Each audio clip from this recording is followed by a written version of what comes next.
Hello students, in this video we are going to start with adsorption isotherm, adsorption isobars. So adsorption isotherm means what? If you measure the adsorption at constant temperature, we can say adsorption isotherm. Adsorption at constant temperature. At the same time, if you observe adsorption or variation of adsorption at constant pressure, we can say adsorption isobars. Let us see about adsorption isobars. Adsorption isobar is differ between physical adsorption and chemical adsorption. We can draw the graph between temperature and adsorption. So now we are going to see adsorption isobars.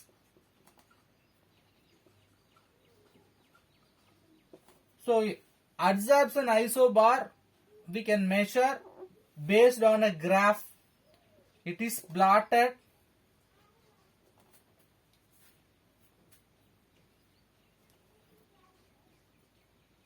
between temperature versus amount of adsorption. So between adsorption and temperature, if you draw the graph, from that we can understand, we can measure adsorption isobars. Then you will ask, what is the use of this adsorption isobar? We have studied in that factors affecting adsorption. Pressure increases means what happened in the chemical adsorption and physical adsorption we have studied. Pressure increases means which increase the adsorption in chemical adsorption, but amount will not be vary. It cannot increase the amount. In the physical adsorption, increases with increasing pressure, which brings extent of the reaction. Right? So you just remember, we are going to draw the plot between the temperature and the amount of adsorption at constant pressure. Now the pressure is constant. The amount of adsorption we can give X by M. What do you mean X? Amount of adsorbate. M is adsorbent. Temperature we know T. We can draw a graph for physical adsorption.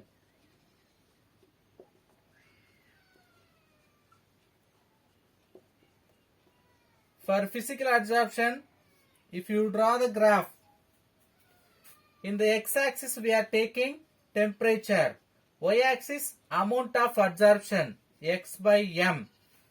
We are getting curve structure.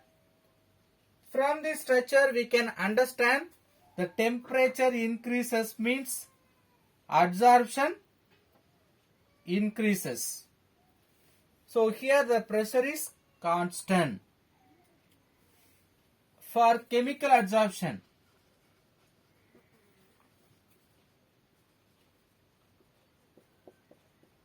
how do you draw the graph? Same.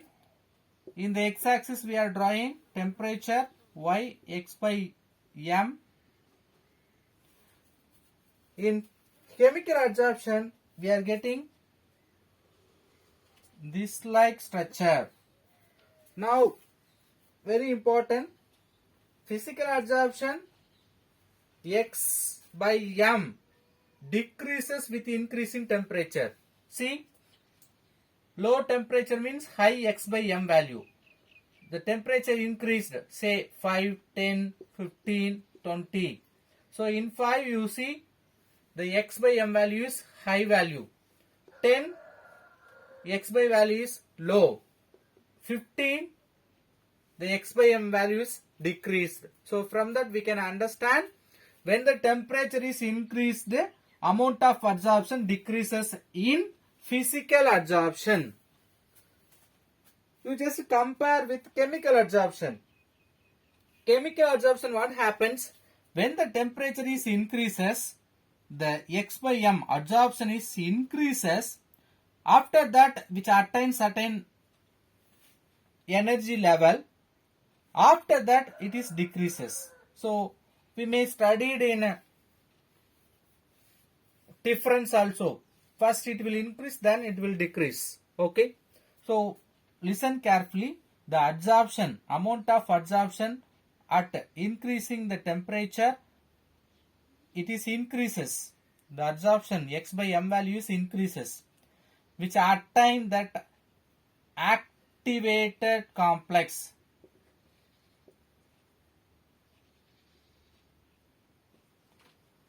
What do you mean activated complex? We studied in difference the last point.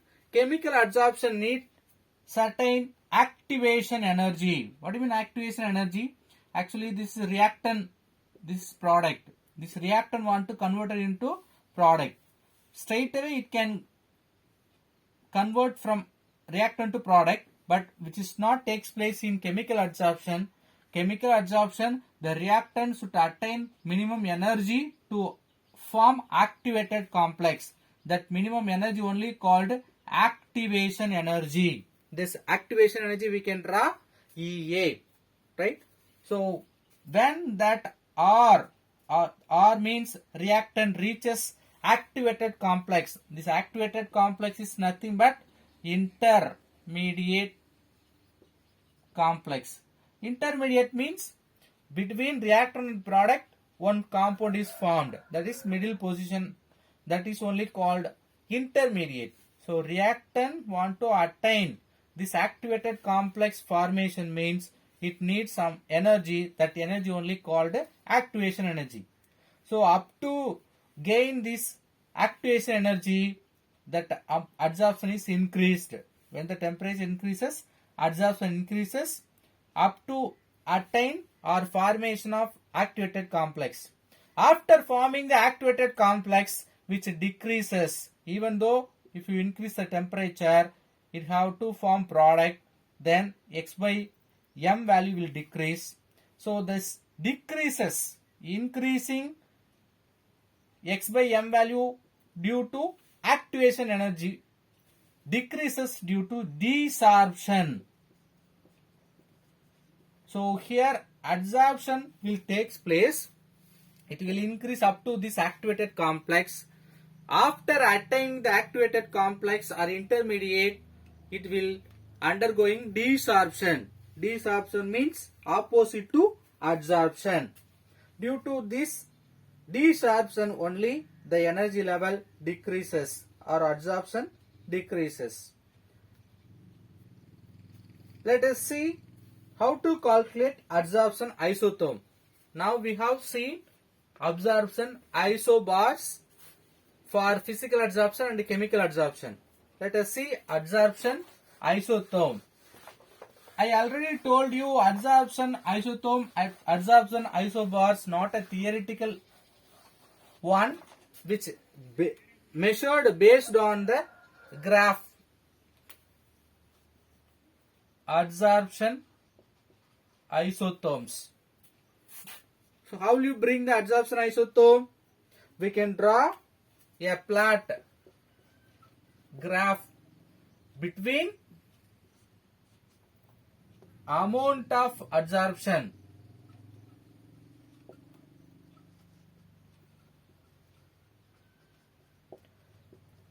or we can say amount of adsorbate absorbed in adsorbent at and pressure.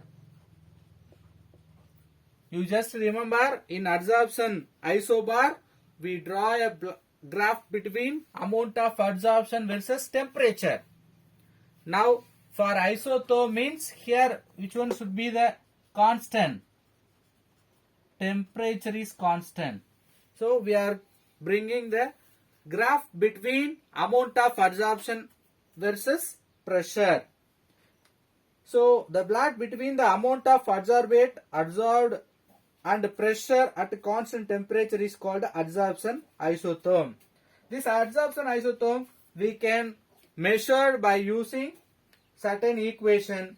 So the equation given for us, Freundlich adsorption isotherm.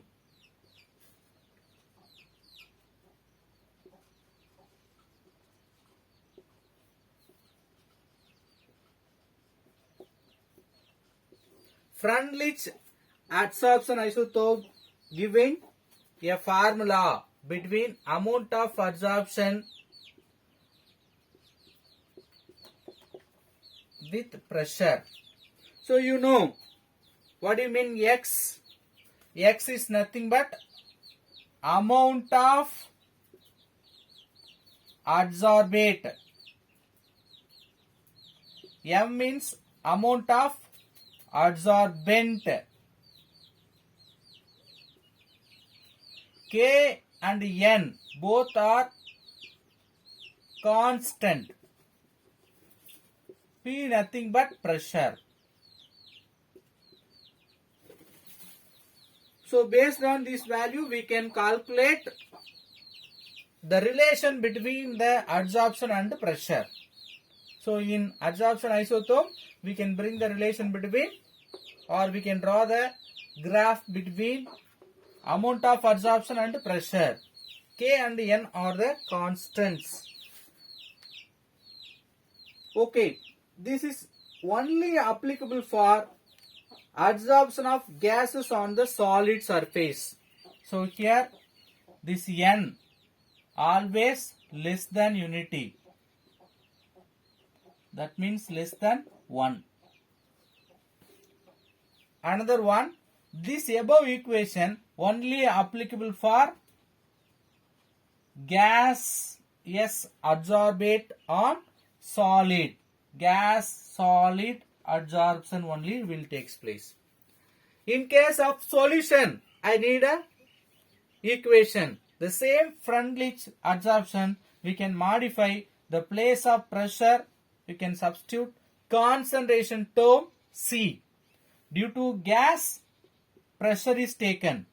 For solution, we can take concentration. So X by M is equal to K. The place of P, we can take concentration term C.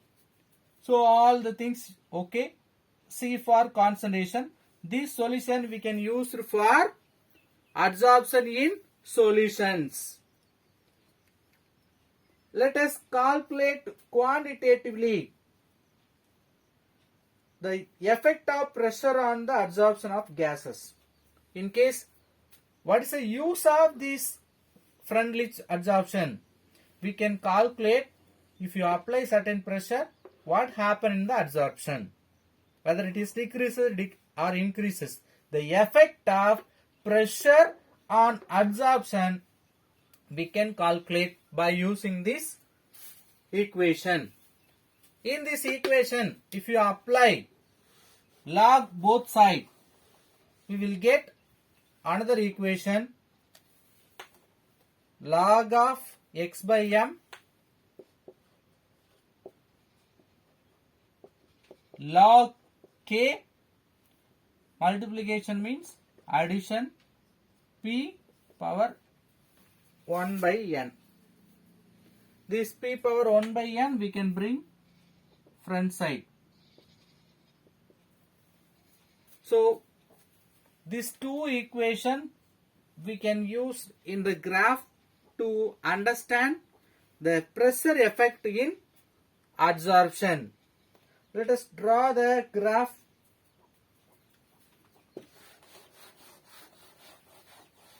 First I am going to draw for the first equation. As usual, in the x-axis I am going to take pressure. Then x by m in y-axis. We will get this like curve.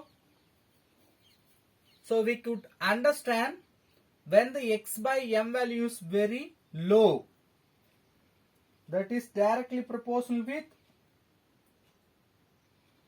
P power 1 by n. In this position, x by m directly proportional with constant value we didn't apply, directly proportional with P power 1 by n. In this equation, in this position, the n value is nothing but 1. N value 1 by 1 means becoming 1. So at low pressure, at 0 or initial pressure, we can have this equation like this. In the middle, what happens?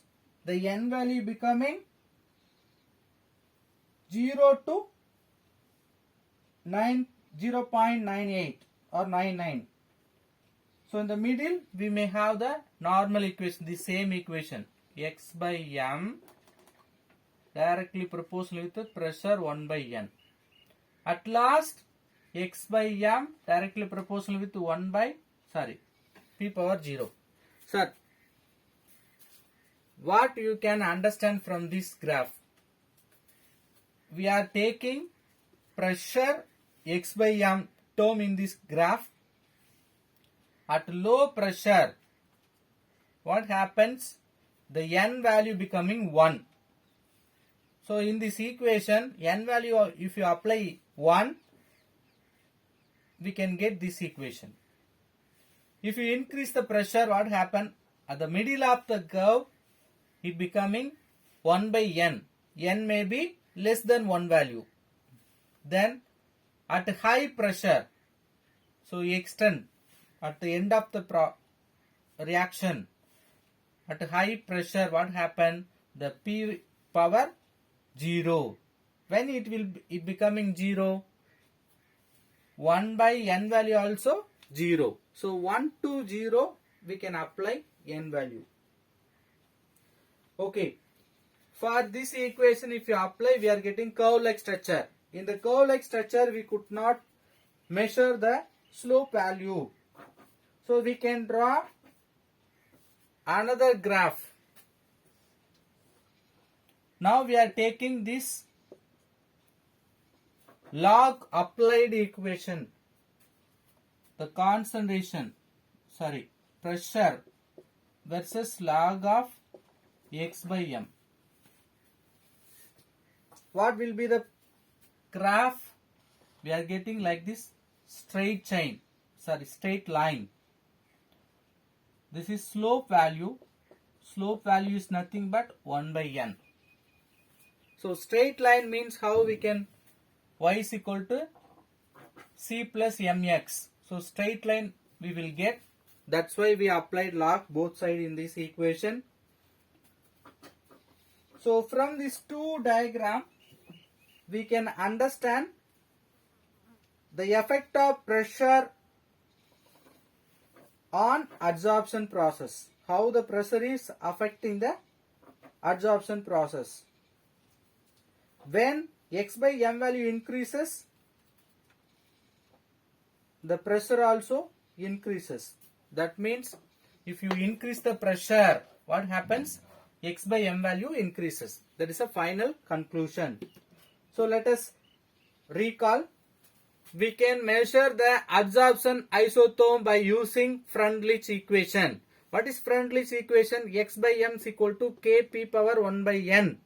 X adsorbent, m adsorbent, K and n are the constant, P denotes pressure. So by using this equation, we can get this graph.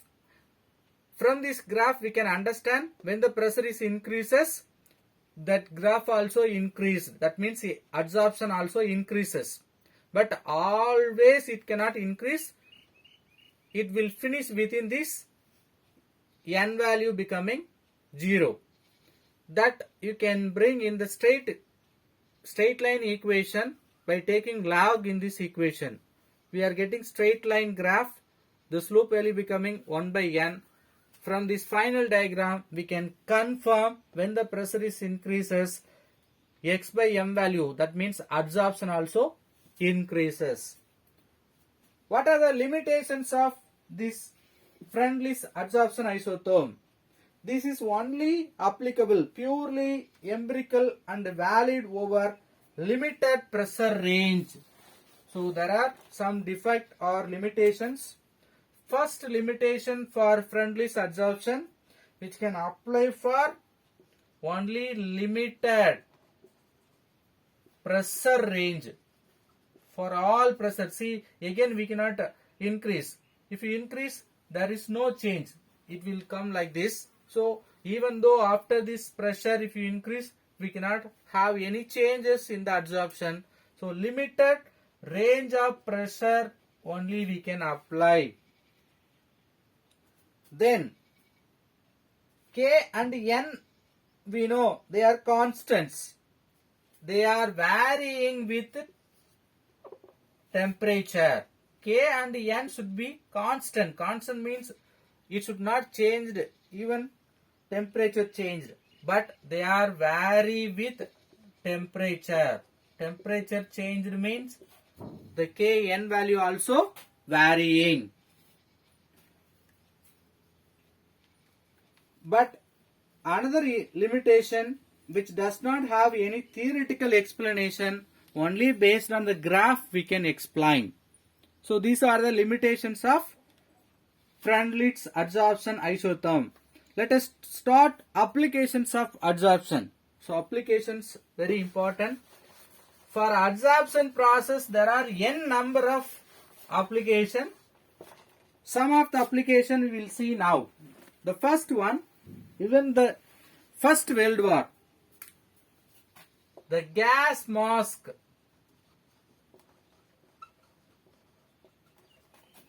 in First World War.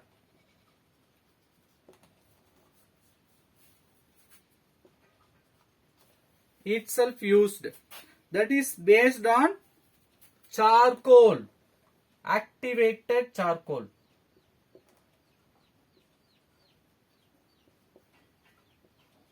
Activated charcoal used to make gas mask even in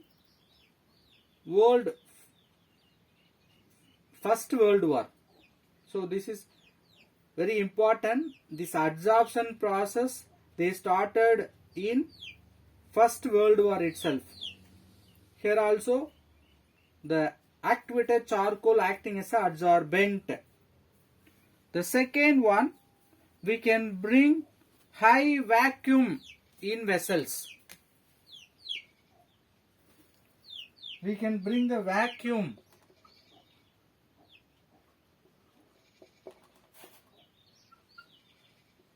vessels by same activated charcoal.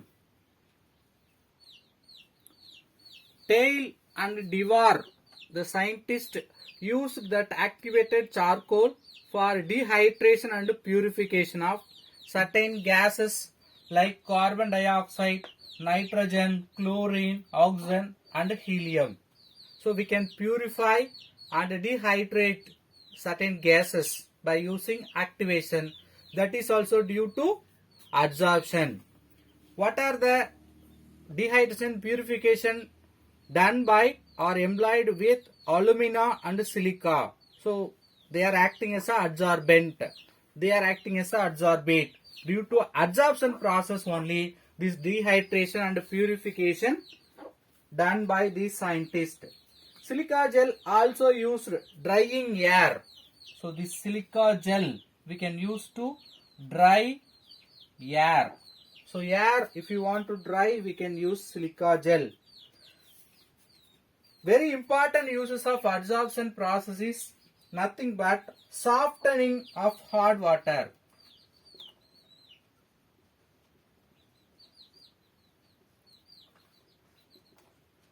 Hard water we can soften. Soften means what?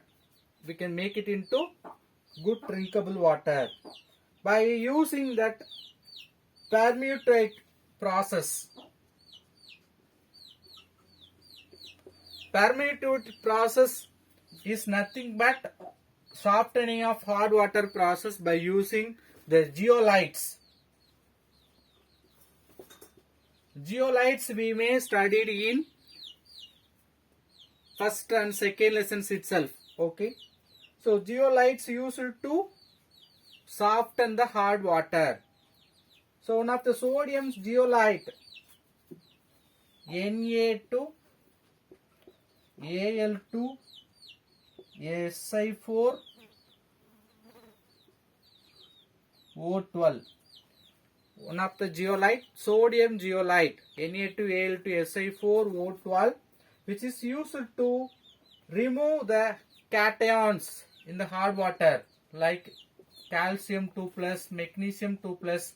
We can remove from the hard water due to this presence of these cations like calcium 2 plus, magnesium 2 plus, making the water into hard water. If you remove these ions, it becoming soft water.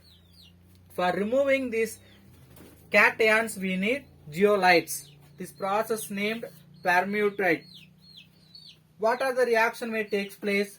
We will take this zeolite Na2Al2Si 4O12 is treated with calcium chloride, which is present in the hard water. Now it becoming displacement reaction or ion exchange process. Calcium can exchange the place of sodium. So 2Na2Cl, 2NaCl will go out. It becoming calcium zeolite. CaAl2. Just we are exchanging the Na. CaAl2 Si4O12 with 2NaCl. Now we have removed the calcium from the hard water. But we have to get again, or we have to remove the zeolite. For that we can do the process. If you add calcium zeolite, we can regenerate zeolite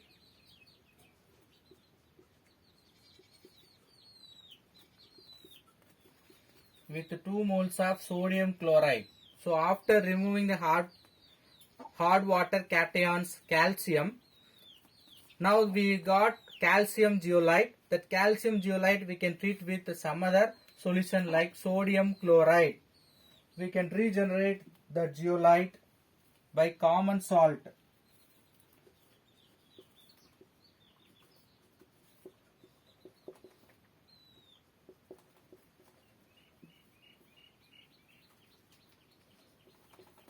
So finally we remove this calcium chloride from the hard water. The same way we can use some other zeolites. Now ion exchange resins, the fourth application or uses of adsorption reaction is ion exchange resins.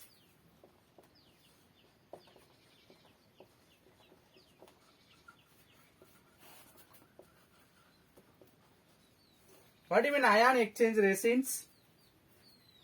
The ion exchange resins also working based on the adsorption process. We can demineralize water. Here also removing of ions from the water. Demineralize water. We can remove the ions from the water. That process only called demineralizing the water. For this process, we can take columns with cation and anion exchange resins. We will take columns with cation, anion exchange resins. So the cation anion exchange resins absorbing the hot water cation in the water. So we have to remove the minerals. Demineralization means what? Removal of minerals. How we can remove the minerals?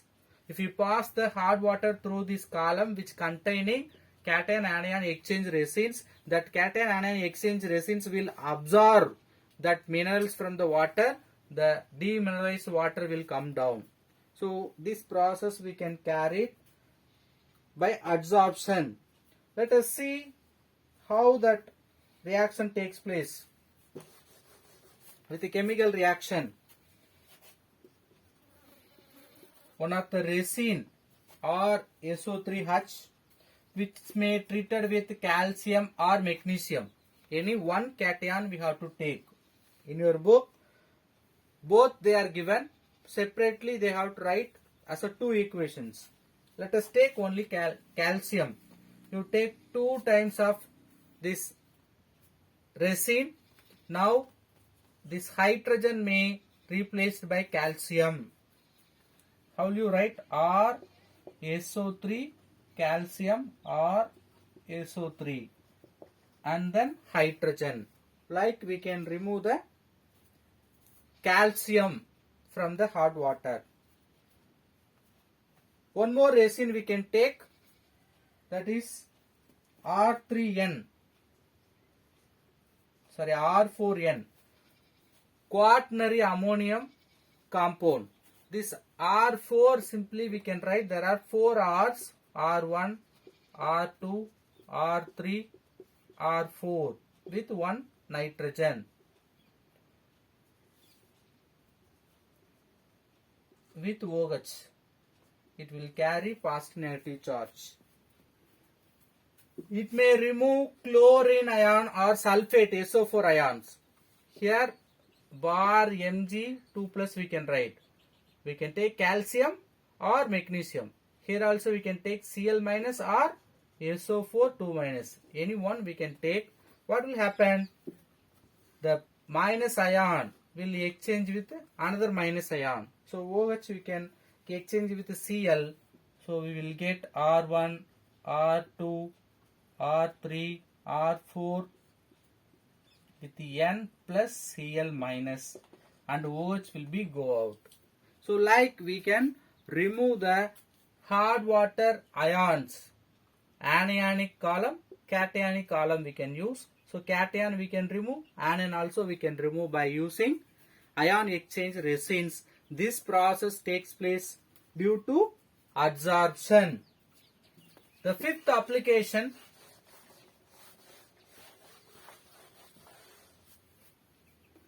petroleum refining of vegetable oil.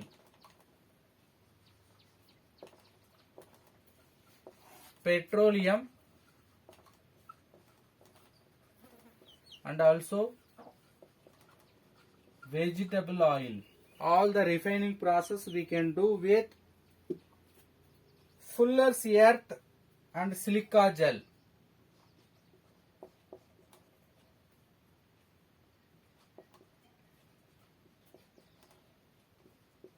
Adsorbent name only given, Fuller's earth and silica gel. By using this we can refine the petroleum and vegetable oil. We can remove certain components from the petrol and vegetable oil by using the Fuller's earth and silica gel. This process takes place due to adsorption. Next one, well known one, decolorization of sugar. Actually this one, sixth one, fifth one. Decolorization. What do you mean decolorization of sugar? Already I told you the sugar becoming colored one while in the preparation. That colored we can remove as an impurity by using animal charcoal. Sugar color we can decolorize with animal charcoal. So by adding animal charcoal we can remove the color of sugar. That's why it becoming white in color. Seventh one, very important process, chromatography.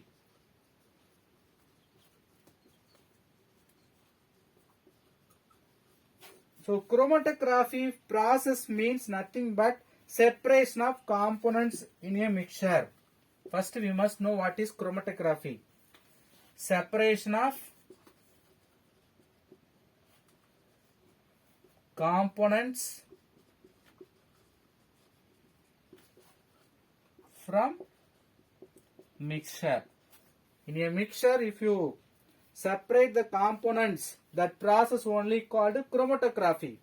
This chromatography works by adsorption. What process takes place in chromatography? Adsorption process. So in the chromatograph columns we are using adsorbent that will separate the components in the mixture. In this chromatography process we can identify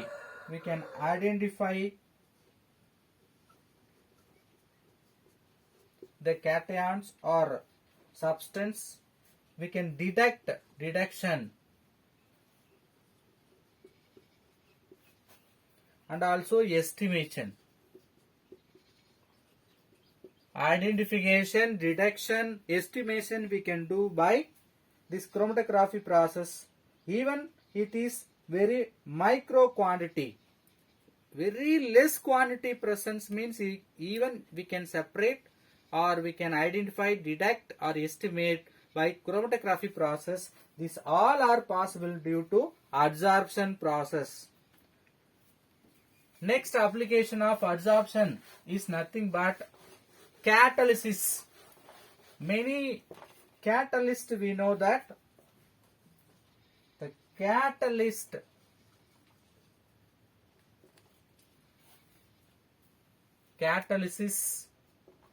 process. What do you mean catalysis process? We will use certain substance as a catalyst in many chemical reactions. The catalyst undergoing adsorption process in the surface. The surface of the catalyst, what type of reaction will undergo? Adsorption. Let us see example in the Haber process. Haber's process will prepare ammonia, nitrogen with hydrogen gas. We will prepare ammonia. In this process, we are using the catalyst iron, which is catalyst, and also another one, molybdenum, we are using as a promoter. So what do you mean promoter? The promoters helps for catalyst. Okay. Now you just remember iron. Iron catalyst we are using in this process. That iron surface only nitrogen gas and hydrogen gas are coming and falling on the surface of this iron catalyst. Then only they are meeting each other forming ammonia. So catalyst very important this reaction. Let us see one more example. Hydrogenation of oil. We can obtain vanaspati.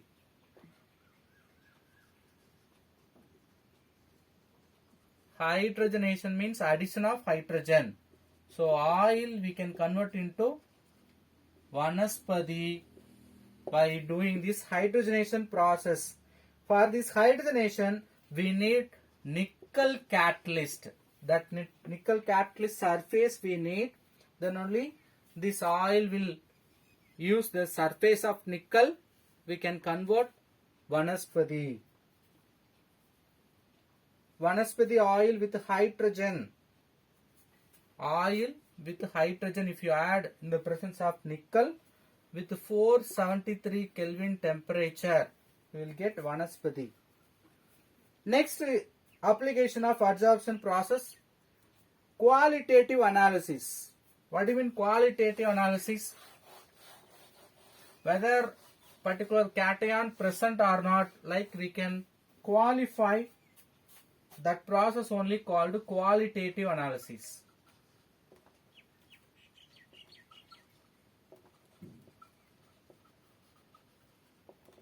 So qualitative analysis, we can take one example. Blue litmus solution.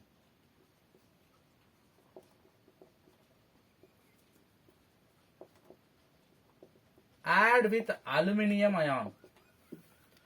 Actually first addition with aluminium which is giving red color. What's the color?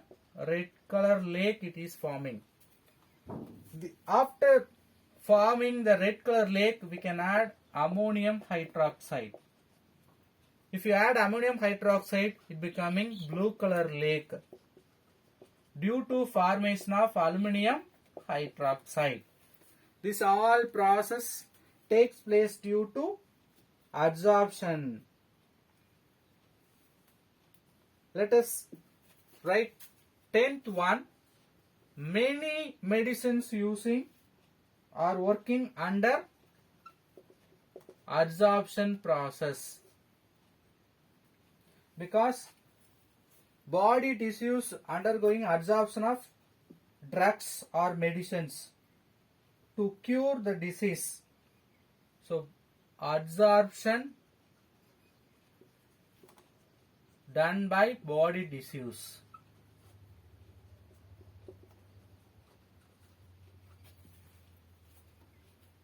The 11th one, concentration of ores of metals. This you already know that Froth filtration process. Sulfide ores we can do with pine oil. This pine oil with water only undergoing adsorption process. In the Froth filtration process, first unit itself we have studied. Mordants and dyes.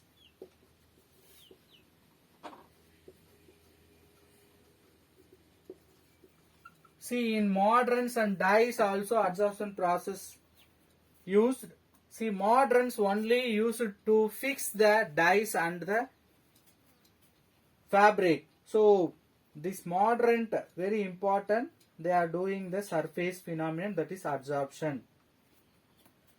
Adsorption indicators. We know that in titration process many indicators will use. In the practical section we will see like methyl orange, phenolphthalein. Many external indicator may use to identify the end of the reaction.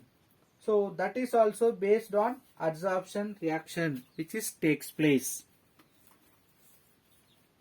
All these applications are important. You just revise, you can understand. The next topic, catalysis, we will see in the next video. Thank you.